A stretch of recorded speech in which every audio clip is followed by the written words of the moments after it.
Shut her down. Listen to the sound of the 1,700 horsepower radial engines on the B-25s.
The B-25s represented today are from all over the country. One from right here at the Yankee Air Museum. They have come from as far as Phoenix, Arizona, Cincinnati, down in Ohio and that other state. And they are on the roll. These are powered by 1,700 horsepower right radial engines. Then the one on the Yankee Lady, the B-17 that's owned by the museum, that has very much quieter engine. The exhaust stacks on these motors are really short, and so they're noisy. Also, the guys who flew these airplanes, they all developed hearing problems because the propeller tips on these airplanes are about 18 inches outside the window of the pilot and co-pilot's seats, right outside the fuselage. So, you know, they didn't have intercoms or noise canceling. They didn't have their Bose quiet comfort back in those days. Here come the Mitchells. Mitchell's madness begins.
Doodle, who was a household name after World War I, a flight instructor, and a general met him in a hotel, and 42. These airplanes, about 28,000 pounds of airplane gas, bombs, bullets, and crews, launched from the deck.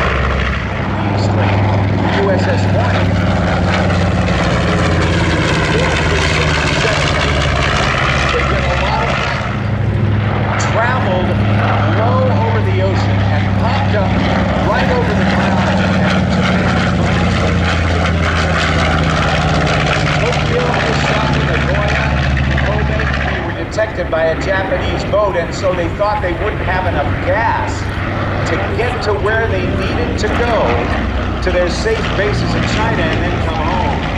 As it turned out, after ditched in the sea, some flew into worsening weather and bailed out when the engines quit.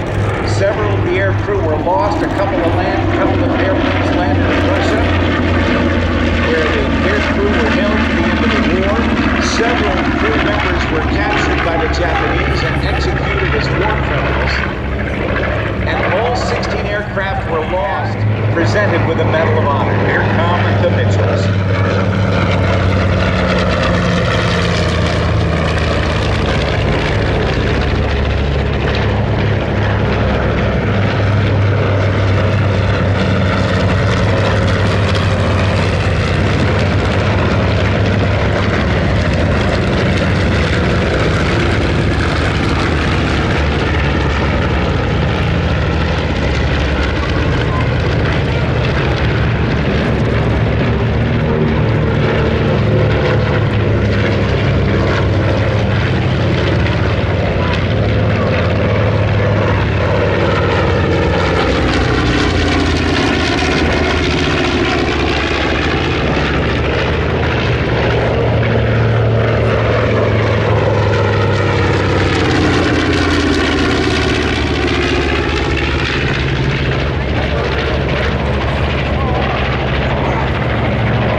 What's interesting is that these airplanes, many of them were scrapped. There is one guy by the name of Paul Mance and his partner Frank Coleman of Paul Mance Aviation that bought a number of B-25s. As a matter of fact, after the war, when Paul Mance and Frank Tallman got done after the war, they bought a bunch of airplanes on a surplus from the government. Bought them very cheaply and had one of the largest air forces in the world. And those of you who are old enough might remember Cinerama, the big widescreen stuff. Well, they used a B-25 as the camera platform for Cinerama. Working with donations and endowments, and in some cases, like here at the Yankee Air Museum, doing actual rides for these airplanes.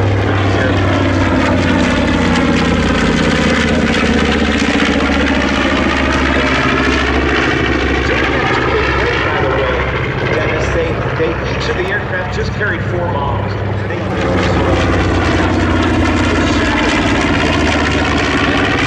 Because Japan wanted to take over the world, and they were doing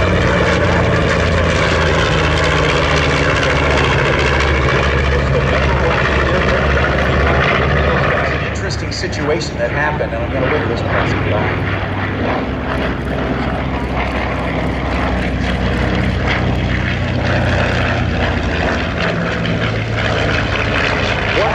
With that one particular video, there is film of these airplanes taking off. Doodle got off fine. Everybody else was doing fine.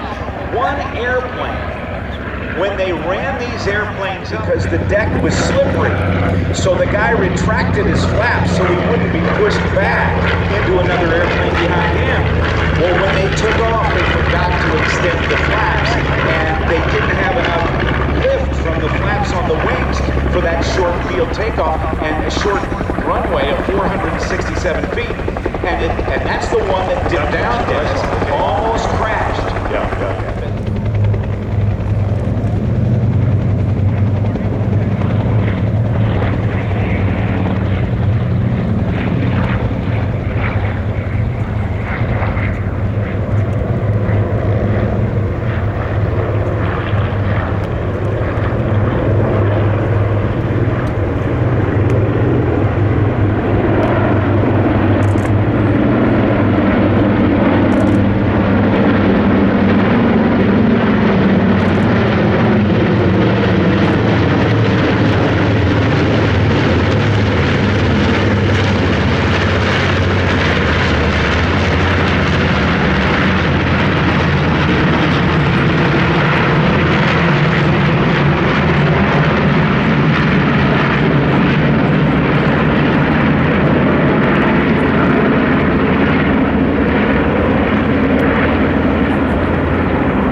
and gentlemen.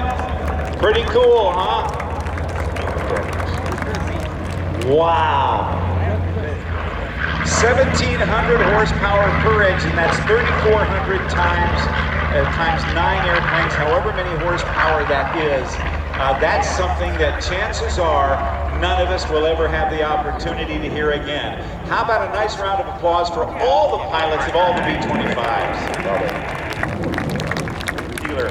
Thanks to the folks also at Lieber Aerospace. Lieber Aerospace in Saline, Michigan. The great city of Saline, Michigan develops, manufactures, and services aircraft flight control and actuation systems, landing gear, and a whole lot more. Global network to help folks keep their aircraft operating in tip-top shape.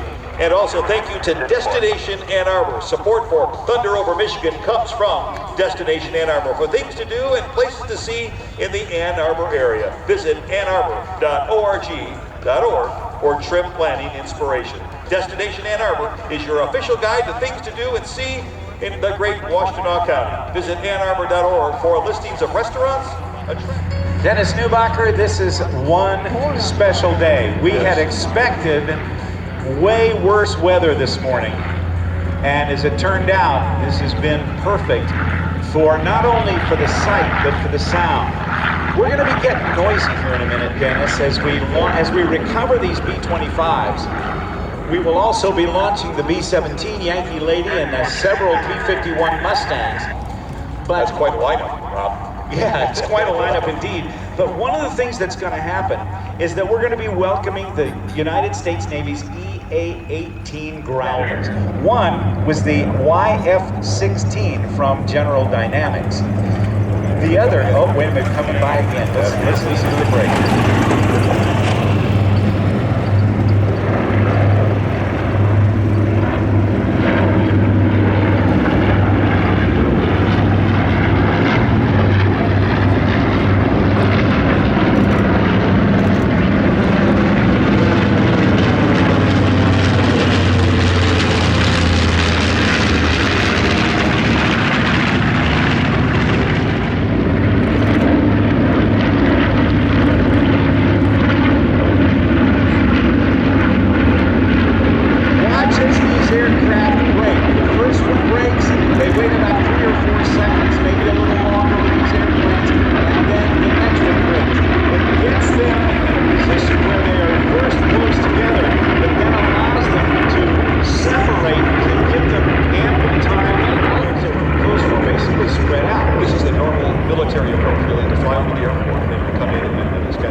It became the F-16 Fighting Falcon, and over 4,500 of those have been built, maybe closer to 4,700 over the years, and they're flown by the United States Air Force Thunderbirds. But the YF-17, we thought it was going to end up in some dark corner of an obscure aviation museum. YF-17 that they really liked, and that was 2 motors. Big deal when you're at sea. Gotta have 2 motors, at least you want to. So the folks at McDonnell Douglas and Northrop got together and took that basic design, which was a good one, and beefed it up for carrier use, and it became the FA-18 Hornet. For 34 seasons, the Blue Angels flew the FA-18 Hornet. The Tomcat was an amazing airplane, but it flat wore out and was costing so much in maintenance that they couldn't afford to keep flying it. So rather than going to a fresh sheet of paper, the Navy said, we like the Hornet, let's improve it. And they made it 30% bigger. They put in better weapon systems, and it is a replacement for another airplane that the Navy had that was wearing out, the old EA-6B Prowler by Grumman. So it's you know, the need arises, let's find something. Well, the Navy found one airframe and one type of design that has been very, very important. And after 34 years, the Navy moved from their afternoon. If you come back for the afternoon show, or no, this morning I should say, we will see the Navy Blue Angels and their Super Hornet aircraft, and it'll be good and loud. We are going to spend a lot of time having fun with them. turning dead dinosaurs into fun. Well, the Tomcats, the aircraft was the Tomcat from Top Gun. Oh, that was the star of the movie. It wasn't Tom Cruise. It was. It was not. No, exactly. So how about the new Top Gun? What are they going to do now? Well, the new Top Gun, they're using Super Hornets. Okay. And as a matter of fact, Tom Cruise, who became a pilot, who owns a B-51 Mustang and flies it, was in the back of an FA-18 Super Hornet for better part of a week, flying in the back seat. The airplane was a former Blue Angel pilot, and who was a former solo pilot for the Blue Angels, who was Tom Cruise's front seat guy. Yeah, we got to take 10 seconds, Rob, right now for station identification. You're listening to live coverage of Thunder Over Michigan Air Show.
Take off, we're going to be quiet again so you can hear the sound of 14 B-25 Mitchell bombers. Just thinking of what it was like in April 18th, 1942 aboard the USS Aircraft Carrier. I can't imagine what that was like. Important airplanes were built here. The sound that we hear now is not unlike the sound of the B-24 Liberators that were built here at Willow Run Airport. One every 56 minutes to the tune of over 8,600. The cruise, the mission, the destiny. is being reflected. The 2021 Thunder over Michigan Air Show is about to begin. As we launch these B-25s, we'll get a chance to hear this, to video them, to learn the history, to begin to appreciate just how incredibly important it was, the mission that the men and women of our country, both here and those who fought in World War II, how important that mission was to the destiny. 1935 to 1945 may be the most momentous and important 10 years in the history of mankind. I don't know if that's true, but ladies and gentlemen, I cannot imagine what would have happened had the arsenal of democracy not gone into production to turn out these machines and we can enjoy our freedom today. We're going to aviate, celebrate, and commemorate. Ladies and gentlemen, Thunder over Michigan starts now. Hello, everybody. My name is Rob Ryder. I'm Dennis Newbauer. And we are glories of what these airplanes represent. I see the looks on your faces and the cheering of the crowd. And the horns beeping to let us know that you're listening to the Airshow this afternoon. Sit back and enjoy.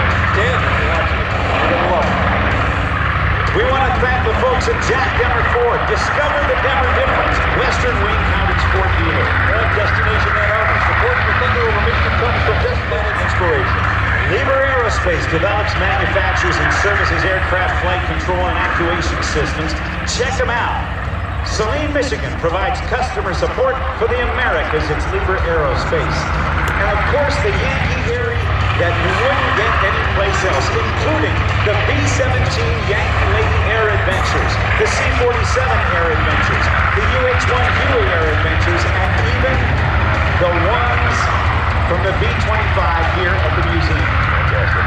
The Reilly Huey, you're right. As the aircraft head out in a racetrack, let me just share a little bit about the B-25 Mitchell bomber. It was North American Aviation's first experiment, and after the first models, they realized very shortly they had to make a significant wing change. And it went from a totally straight wing to one that came out from the fuselage, a little up dihedral, a little up angle, and then out. But it was designed for, and in 1942, just after the attack on Pearl Harbor, the 17th Bomb Group of the United States Army Air Force was the first organization of the first group of flyers to acquire the B-25 Mitchell. The air crews loved them. And it was December 7th of 1940, the carrier fleet and the aircraft were discovered some 600 plus miles from Japan.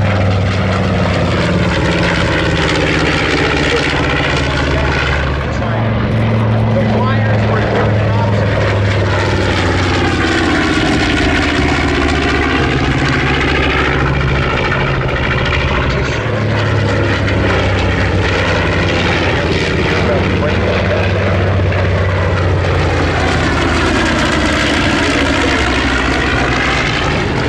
That the Tokyo raid, I should say that the Doodle raid on those Japanese targets.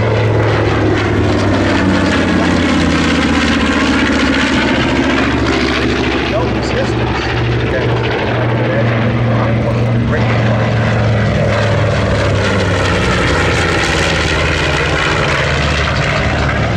War, because Japan's sensitive send the material back in Japan for homeland defense rather than having them pushed into action in the Pacific.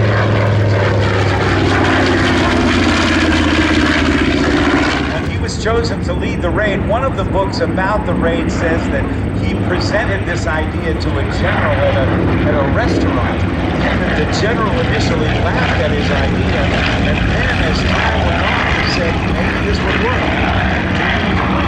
Now, that again depends on his history book you read, because there are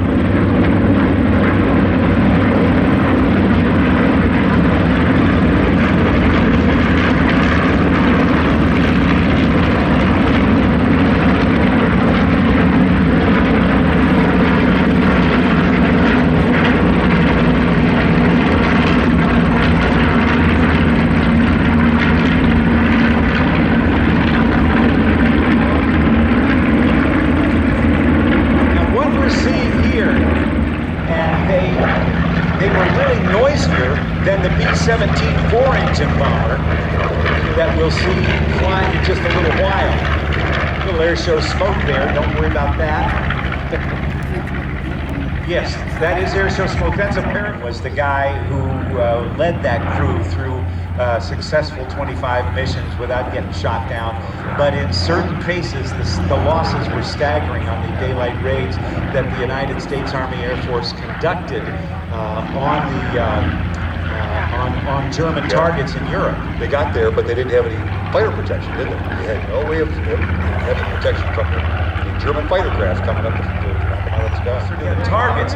Then the anti-aircraft fire, the flak was an issue, and those were shells that were exploded at the altitude at which these airplanes were cruising, up about 28,000 feet in some cases, and that would knock planes out of the sky.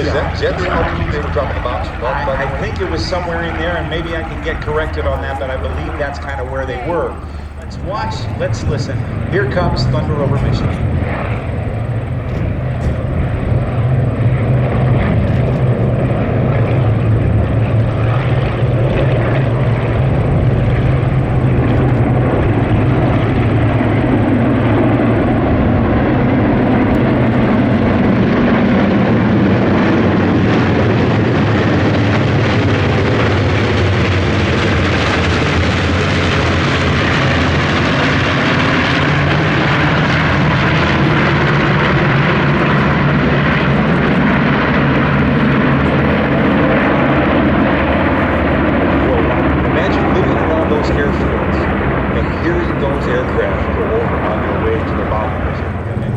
They could really inflict a lot of damage on a straggling bomber.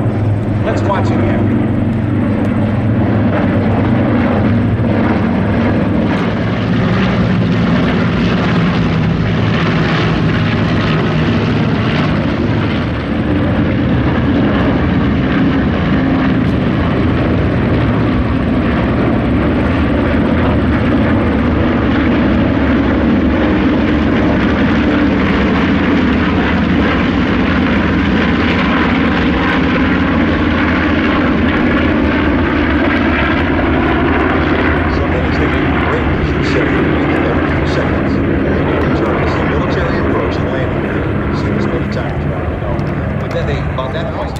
In that August 10th mission I was talking about, they were going to bomb